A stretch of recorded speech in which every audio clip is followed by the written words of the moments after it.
यहाँ परमात्मा कहते हैं जैसे, अब कबीर साहब कहते हैं कबीर पिछले पाप से हरि चर्चा ना सुहावे, या ऊँघ है या उठ चले ना और बात चलावे। जैसे हमने देखा कई बार किसी भक्त को हम साथ ले जाते सत्संग में, गुरु जी के सत्संग में, ऐसे कह सुन के प्यारते हैं, कोई जान पहचान का शर्म शर्म से आ जाता तो थोड़ी देर तो बैठता सत्संग सुनता, फिर या तो लटके लेने लग जाता नू, फिर उसका हम छेड़ते सोआ मत नो का चल लाएंगे चल, मतलब कुछ काम याद आ गया ये वो ना तो आप सुने हमने ना हमने सुन दे, क्यों उसके पाप ना टिकने दे।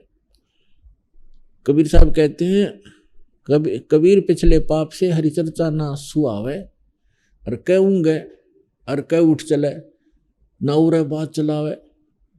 सत्संग हो रहा होता है, वो पहली बार जो हम लेकर के 1-2 बार ऐसा चांस हुआ तो उसको सत्संग चल रहा है और बीच में कुछ और बात याद दिला देगा, वो काम था ना एक अपने वहाँ जाना था, उसको हम कहते डट जा थोड़ी देर सत्संग सुनने फिर बातें करेंगे। फिर मैं कहूँ मैं चलूँ तू आ जाइए,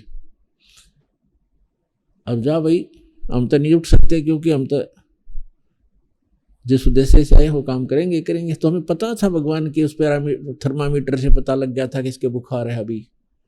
तो कबीर साहब कहते हैं कबीर पिछले पाप से हरिचर्चा ना सुहावे, और कह ऊँगे कह उठ चले ना और बात चलावे।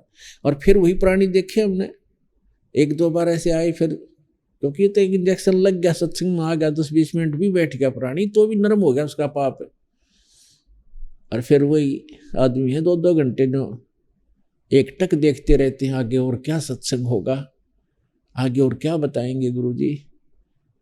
कई बार तो ऐसे होता है अरे थोड़ा ही सत्संग हुआ आज तो भाई, 2.5 घंटे को भी ऐसा लगता है जैसे थोड़ा ही सत्संग हुआ।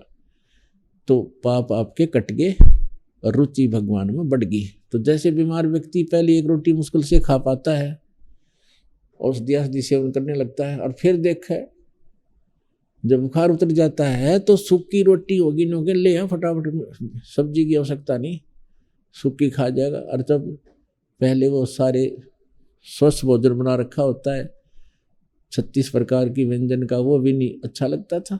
तो पुण्यात्मा सत्संग में आने से, ये तत्व ज्ञान सुनने से हमारे युगों के पाप नाश होते हैं।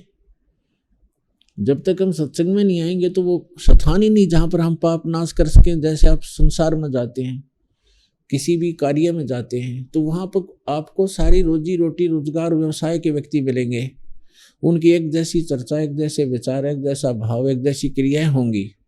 तो वहाँ तो आपके पाप बढ़े ही बढ़ेंगे। अब जैसे अब ठीक है काम भी करने पड़ेंगे, फील्ड में भी जाना है और सब कुछ हमने करना भी पड़ेगा, लेकिन उसके लिए तरीका बताया है। जैसे आप प्रतिदिन कपड़ा पहनते हो और काम करते हो, कोई मजदूरी करता है, कोई नौकरी करता है, या कोई अन्य व्यवसाय करता है, कोई खेती करता है, तो कपड़ा मैला होता है, तो मैला होगा स्वाभाविक है वो। तो फिर उसका तरीका है कि उसको साबुन और जल के प्रयोग से स्वच्छ करो, डेली धो लो उसको।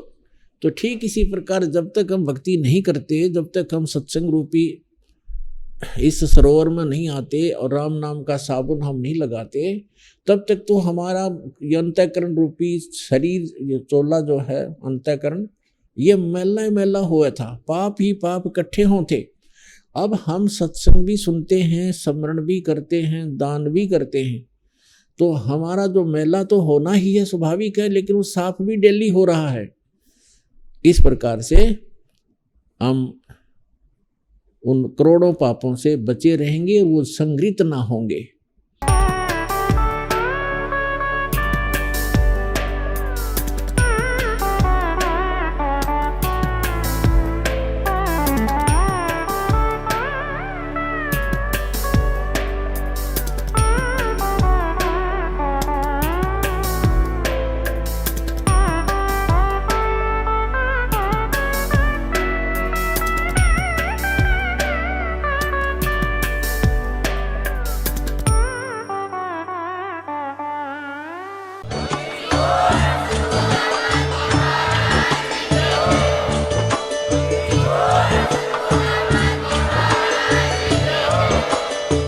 सुन रहे थे जगत गुरु तत्वदर्शी संत रामपाल जी महाराज जी के मंगल प्रवचन। अधिक जानकारी के लिए विजिट कीजिए हमारी वेबसाइट www.jagatgururampalji.org।